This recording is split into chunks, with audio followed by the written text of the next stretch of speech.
Hi everyone and welcome to this episode of Soul Seeds, where the wonderful Kabrina is my guest expert for today. And Kabrina is a business strategist, and we are going to talk about the topic authentic content creation that aligns with your purpose. So thank you for being here, Kabrina. And I would love to dive right in and ask, how do you know when the content that you create is aligned with your purpose? Yeah, absolutely. Thanks for having me on the show.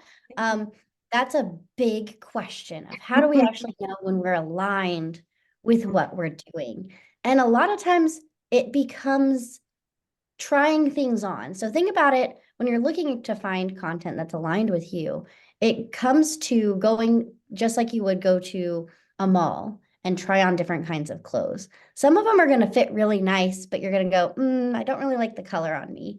Some of them are not going to fit at all. And then there's going to be other ones that you're like, oh my goodness, this is the best thing that's ever happened. It's the thing you get compliments all the time. It's that one piece that all of a sudden becomes your favorite outfit to wear. Content is the same way, except with content, we have different buckets of types of content that we can talk about, as well as the way that we talk about it. Most of the time, when I see people that are unaligned, it's not necessarily even wrong content. It's the fact that they're basically making it to where they don't have as much of their personality in their content as they need to. So the authenticity, how do you express that? Because now social media, of course, is everywhere. There's so many platforms, so many ways to express yourself with video, of course, with audio, with pictures, with words. How do you find that authenticity in that sea of options? Yeah. And so I always tell my clients, everything is an experiment.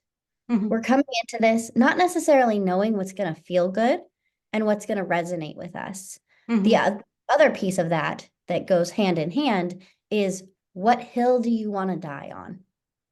A lot of people create content because it's on the fringe. There's actually a lot of people out there that teach the more fringe the kind of content is. So is it super duper right? Is it super duper left? Is it very much against what this person is saying?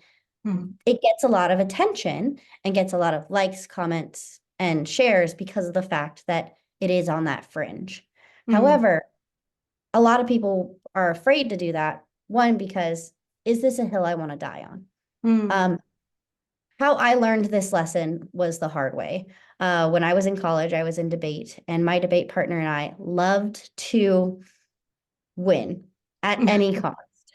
And so there was a lot of times where our arguments were very sound. We did what we needed to do, but we wouldn't stop there. We would want to make sure that there was no way that anybody could prove us wrong, which we see a lot in social media right now, especially with different elections happening and just the feeling of people when different problems surface. And my debate coach took us aside and was like, guys, which hill are you going to die on? Because you don't want to die on every single hill. And so knowing what you stand for is a pivotal part of finding your authenticity. Because there's lots of things that I believe that I might not necessarily post about, or I might not necessarily comment on, because it's not the time or the place. It doesn't mean that I'm not being authentic because I don't share my politics or religious values online. It's because I choose to not die on that hill. I'd rather have open conversations. And if the conversation comes up, have that conversation with that individual person versus spread it out. And that's where misinformation happens as well. When we have an idea, we have a feeling, and we push it out into the world too fast without all of the facts there. That's when people can misinterpret what we're saying. And then all of a sudden it becomes a hill that we're accidentally dying on when we didn't mean to do that in the first place. And how important is that authenticity to attract the right clients for your business? Exactly. Well, and see, when you're trying to attract the right clients, it's, what are they talking about? What are the struggles that they're having? I would much rather reach into, everybody wants to be seen and heard. And we all make decisions through emotions. So I'd much rather dig into the emotions of the problems that they're having. And that's what I'm posting about. I'm telling stories about when I was there, when I've helped other people in that situation. That's very authentic content that doesn't have to bridge into anything that's more of the clickbaity, I want to get a lot of engagement kind of content, which I think is where authenticity tends to be. People get afraid of authenticity because they're like, well, if I'm authentic, then I have to share all these other pieces of me. Right. And I that's share everything of me. yes. And I mean, just like any other relationship, you have a boundary, you have different boundaries with your spouse and your children, for example, than you do with a stranger that you just met who you're starting to become friends with. There's different levels of authenticity that we're giving them because we don't need to bleed all over everyone with all of our information just in the name of authenticity. Right. And the difference between like slow content and fast content, like you said, like I think like Pinterest, I think of more as like a slow content platform, whereas like TikTok, Instagram are kind of like the faster paced social media platforms. What is the difference between being authentic on either or, basically? Yeah, I think the slower pieces of content like Pinterest and YouTube and places where it takes a lot longer to create the content and put it out there well are actually easier for people to have boundaries in.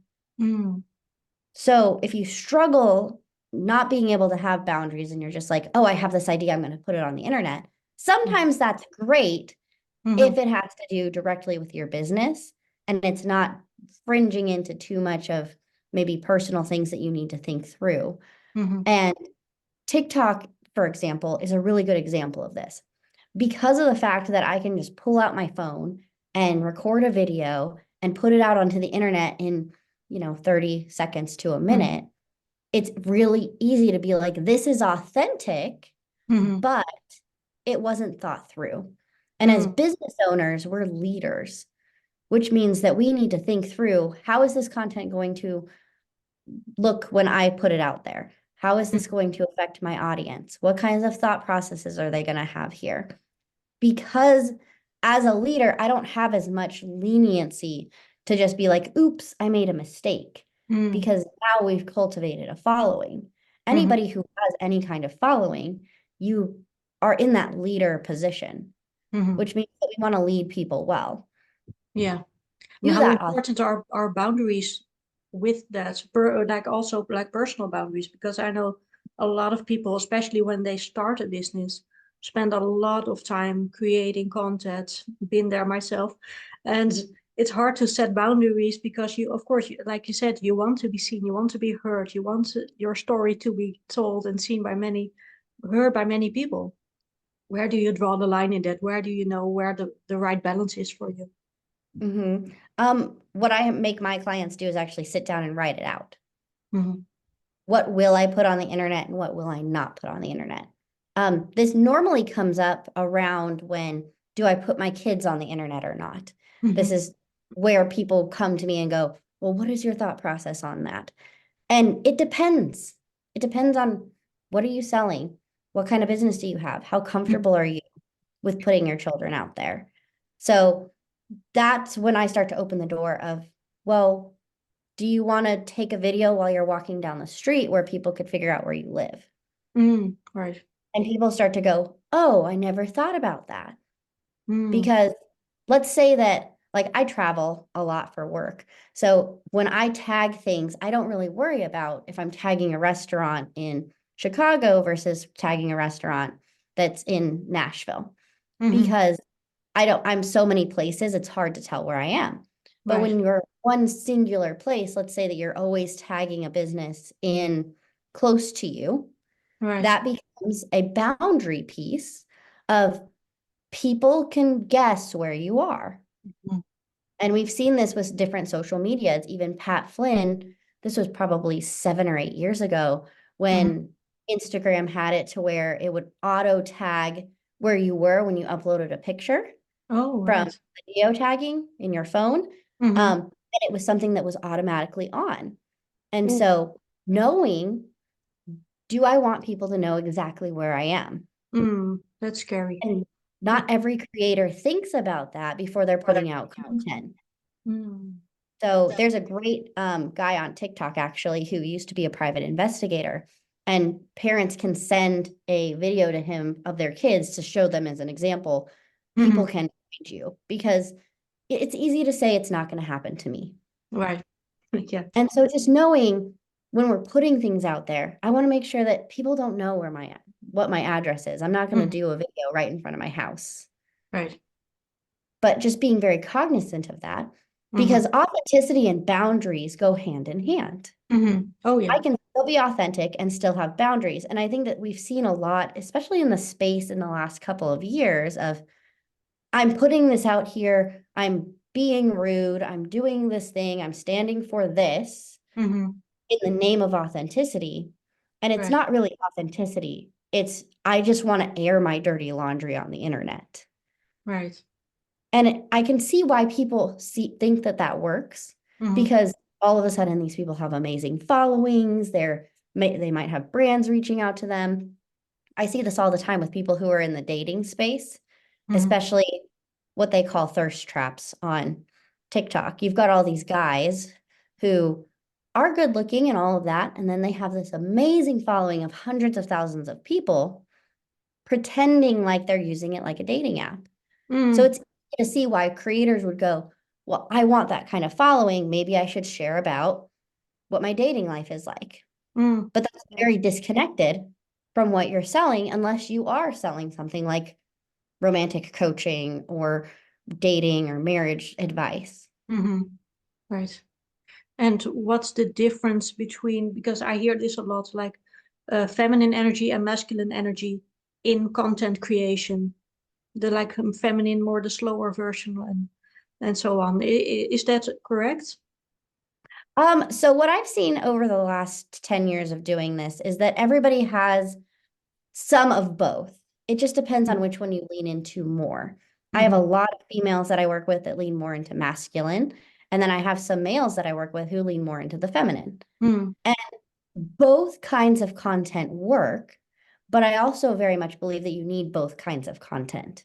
So saying that I'm only going to do feminine content or I'm only going to do masculine content when we're talking about just the feel of it and how fast it's coming out, it needs to be a little bit more like that yin and that yang. We're doing a little bit of both. Sometimes we're going to sell and it's going to feel harder because we have to ask for the sale if we want to have a business, or this is just a glorified hobby. Right. And on the feminine side, I want to understand my people. I want to see what problems they have. I want to engage with them. I want to have that back and forth.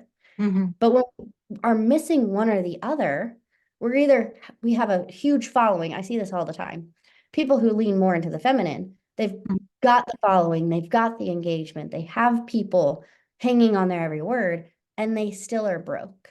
Right. But then on the other side, you see those people who are selling all the time, and then they might have somewhat of a following, they're making some money, but they're stagnated at a certain point because people are like, well, all you do is sell. And a lot of people do this in different ways. So if somebody's really good at being connected with people and getting them on their email list, they might be that way on social media, but then in their email, they have more of that male energy where they're just constantly selling and there is no value beyond that. Yeah. So thinking about where in your business currently, how are you handling it? How do you feel about it? And, writing down, does any of this feel yucky to me or too much or overwhelming? Because when you're setting up your content creation strategy, whether that's email or social, it comes down to what feels good and what am I actually going to get done?